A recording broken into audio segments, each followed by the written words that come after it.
Have you ever wondered why some cheese is orange when milk is white, or why that container of rice seems to last forever? Chef Randy Feltis is here with us today too, but not to cook. He's sharing some inside intel on food that might make you go, Randy, you've got some food secrets for us. I am not even sure if I'm excited to know these things or scared. Which one should I be? You know, I mean, education is always a positive thing, and you need to be more educated in your choices sometimes. And sometimes you just need to understand what you're actually putting in your body, Trace.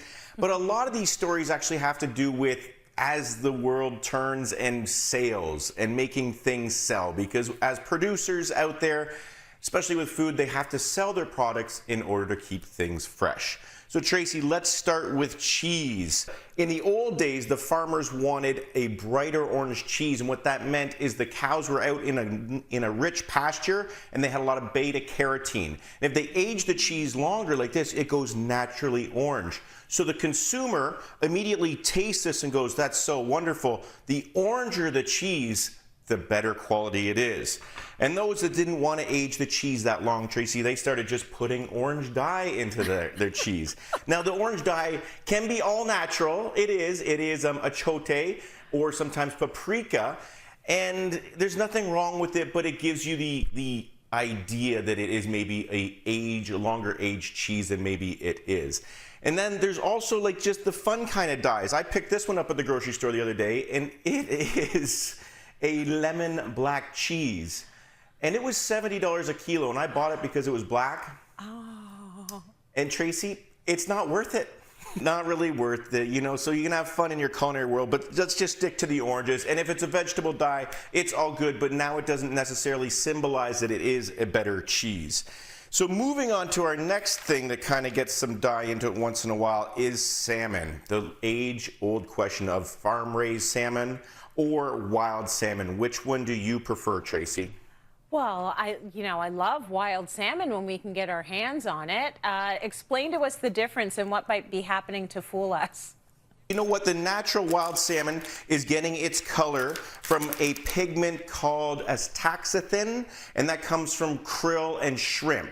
Now, farm-raised salmon doesn't have that in their diet because they are being fed vegetables, mostly vegetable pellets. So their flesh would actually come out kind of gray and white.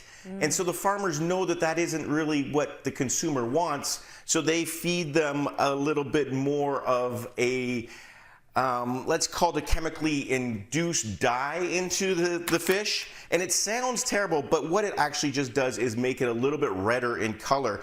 But this is the fish we need to eat in order to make sure that the rest of the wild fish survives. And all of a sudden we all decided that we wanted wild salmon, there would be none left in the ocean.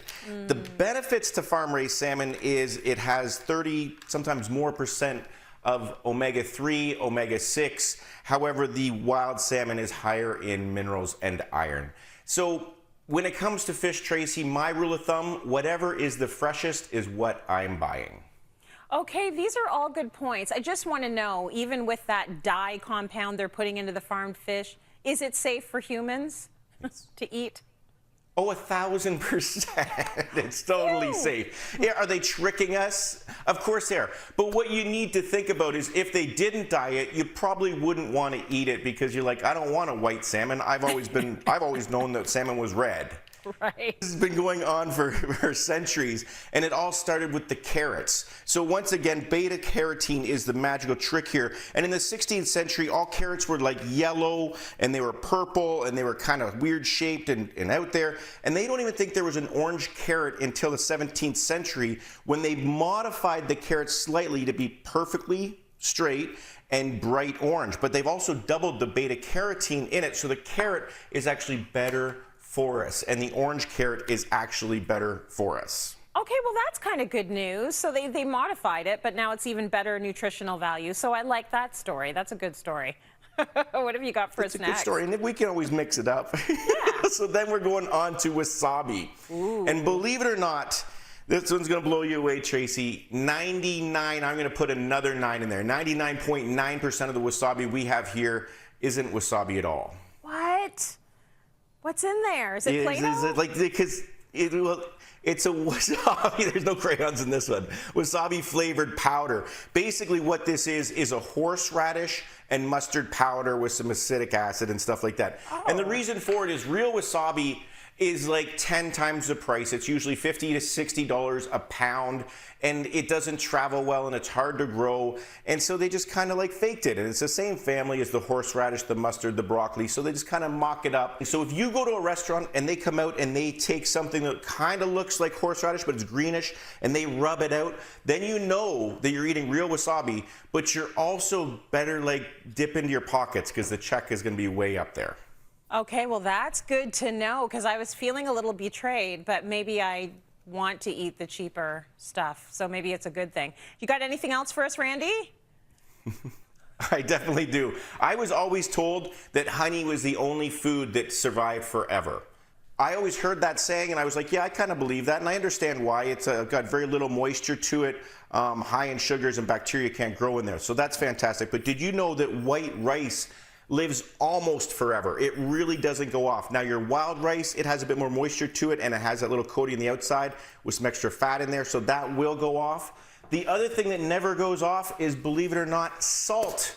Salt will keep forever, thousands of years, unless it has been tampered with and it's your iodized salt that you have. That's usually only good for about 5 years or so. Randy, mind blown. Thank you, I think, for sharing all of that information.